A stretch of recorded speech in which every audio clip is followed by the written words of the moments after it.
Mucho se ha escuchado hablar sobre los 71 años que el PRI gobernó el país. Si realmente se pretende comprender algo tan importante en la historia de México como es la permanencia del PRI en el poder, se requiere hacer un verdadero análisis.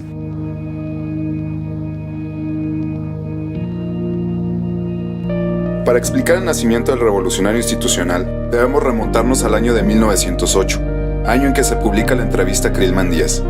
El gobierno de Estados Unidos comenzaba a sentirse amenazado por las acciones del presidente Porfirio Díaz, cuando invitó a la iniciativa privada de diversos países a explotar nuestros pozos petroleros, sobre todo a Francia e Inglaterra.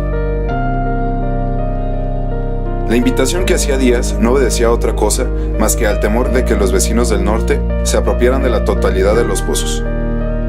Ellos, como respuesta, intentaron intervenir en la política interna de nuestro país.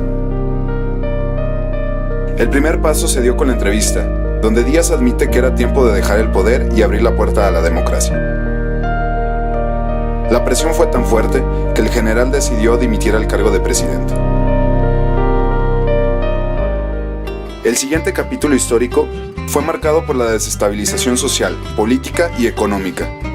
Tanto fue así que entre 1911 y 1920 tuvimos 10 presidentes constitucionales, entre los que resaltan Pedro Lascurain, por durar en el cargo 45 minutos, Francisco Carvajal, menos de un mes, y Elaulo Gutiérrez, por menos de 3 meses.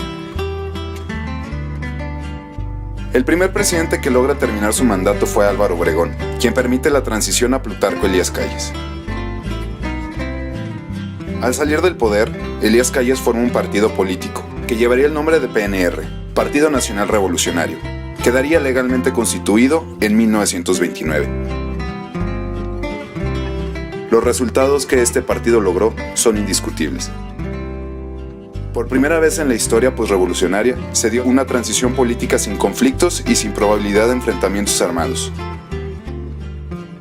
En unas verdaderas elecciones, el primer presidente de México emanado del PNR sería el general Lázaro Cárdenas, personaje famoso entre muchas cosas por la nacionalización del petróleo y la creación del Instituto Politécnico Nacional.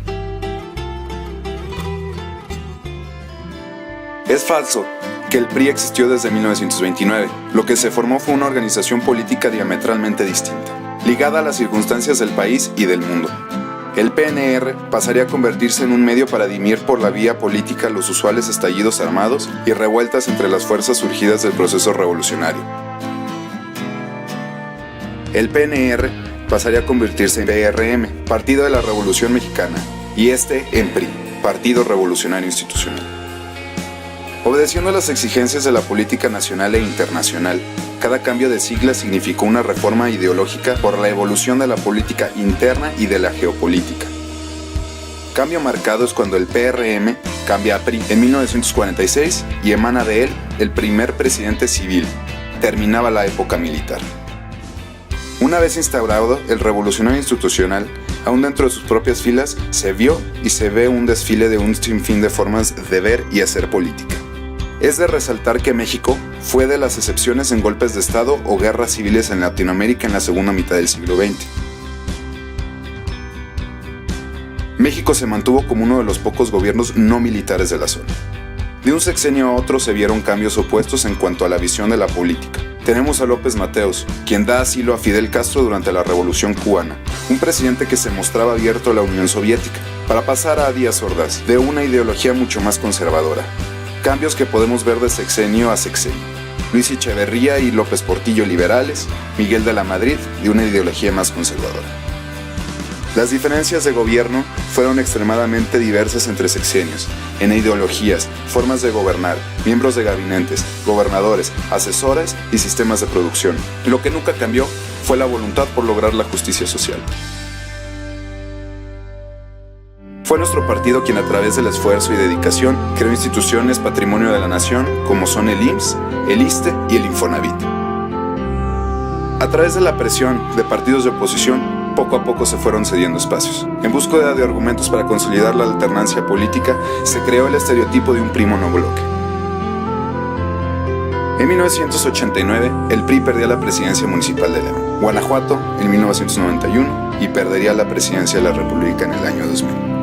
Estos grandes golpes no se dieron por casualidades u obras del destino. Fue gracias a las reformas electorales que realizó el PRI a través de los años, Desde el sexenio de López Portillo, Jesús Reyes Heroles idea una legislación electoral, cambio progresivo que culminó con la creación del IFE a mediados del sexenio de Salinas de Gortari. León ya decidió, el triunfo es nuestro. ¡Viva León y viva el